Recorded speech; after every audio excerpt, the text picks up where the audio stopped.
The morning sun stretched across the high school courtyard, painting long shadows of teenagers carrying books, chatting, and laughing as though the world was made only of carefree moments. But in the far corner, near the old brick wall with faded graffiti, a girl walked alone, her eyes glued to the ground. Her name was Emily. She wasn't new to the school, but she had never managed to blend in either. The way she dressed, simple jeans, plain t-shirts, sneakers with scuffed soles, made her invisible to most. She never joined after-school clubs, never went to parties, and rarely spoke in class. Teachers would call her name, and she'd answer with the faintest voice, just enough to be heard. Her classmates nicknamed her the Ghost. Yet none of them knew what kind of life Emily lived outside these school walls and why silence had become her shield. For months, 3 boys had noticed her quiet presence and turned it into their daily sport. Jake, the tall one with spiked hair and too much arrogance for his age, had declared that the Ghost needed entertainment. His sidekicks, Ryan and Mason, never questioned him. They laughed at his jokes, backed him in his pranks, and followed him like shadows. They had tripped Emily in hallways, stolen her notebooks, whispered cruel remarks just loud enough for her to hear, and sometimes even locked her backpack inside a locker for her to find later. To them, she wasn't a person. She was prey.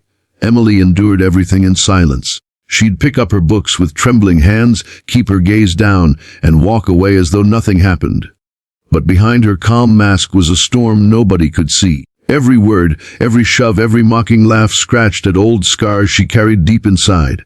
At night, when the house was quiet, she'd stare at the ceiling and remember another world, another life, where she wasn't just Emily, the Ghost.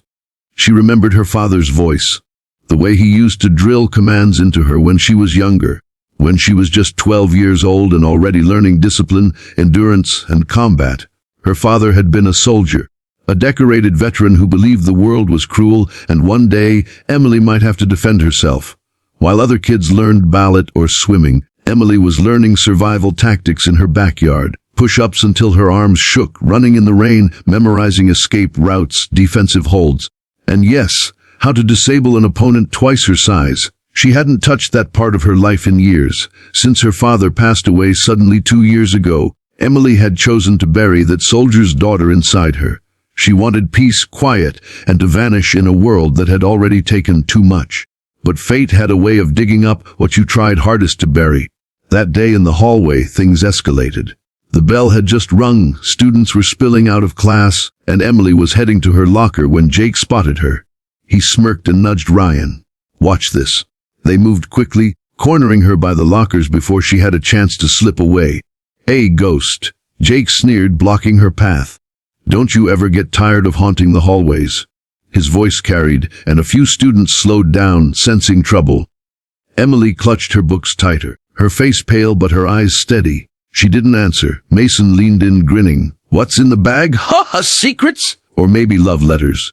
Oh wait, who'd even write you one?" He reached for her backpack strap, tugging it hard enough to pull her sideways. Ryan chuckled. "Bet she doesn't even have a voice. Say something, Ghost, or do you only talk to spirits?" The laughter stung, but Emily still said nothing. Her silence, meant to protect her, only fueled them more. Jake's smirk twisted into something darker. He grabbed her book and let it fall to the floor with a loud thud. Pages bent, corners ripped, students gasped. A small crowd began to form, hungry for drama, their phones already half raised to record. Emily bent to pick up her book, her hands trembling. But then something inside her shifted. She heard her father's voice, clear as day. "Never let anyone take your dignity, Emily. Stand tall. If they cross the line, you draw one they'll never forget." Her breathing slowed. The noise around her faded. She wasn't just Emily anymore. She was the soldier's daughter. Jake leaned in closer, mocking her. "What's the matter? You gonna cry?" "Ghost." He lifted his hand as though to shove her again. That was his mistake. In 10 seconds, everything changed. Emily's hand shot up faster than anyone could see, grabbing Jake's wrist mid-air. His smirk froze, confusion flashing in his eyes as he realized her grip was like iron. Before he could react, Emily twisted his wrist outward, forcing him to stumble. He let out a sharp cry of pain, and the crowd gasped. Ryan lunged toward her, but Emily pivoted, slamming her shoulder into his chest and sweeping his legs out from under him. He hit the ground with a grunt, the wind knocked out of him. Mason cursed and charged, But Emily sidestepped, grabbed his arm, and yanked him forward into a locker. The metallic clang echoed down the hallway. In less than 10 seconds, 3 boys who thought they owned the school were sprawled on the floor, groaning, clutching their bodies, humiliated in front of everyone. Silence blanketed the hallway. Every student's mouth hung open, their phones recording every second. Emily stood tall, her chest rising and falling, her eyes sharper than anyone had ever seen. She didn't yell. She didn't gloat. She just picked up her torn book, straightened her backpack, and looked at the crowd. For the first time, her voice rang out, steady and strong, "Leave me alone. This is your first and last warning." The 3 boys didn't dare move. They had just discovered the truth, that the quiet girl they mocked wasn't weak, wasn't helpless. She was a storm waiting to be unleashed, and the whole school had witnessed it. But Emily knew this wasn't the end. It was only the beginning. Because now that she had shown her strength, the balance of power in the school was shifting, and not everyone would be happy about it.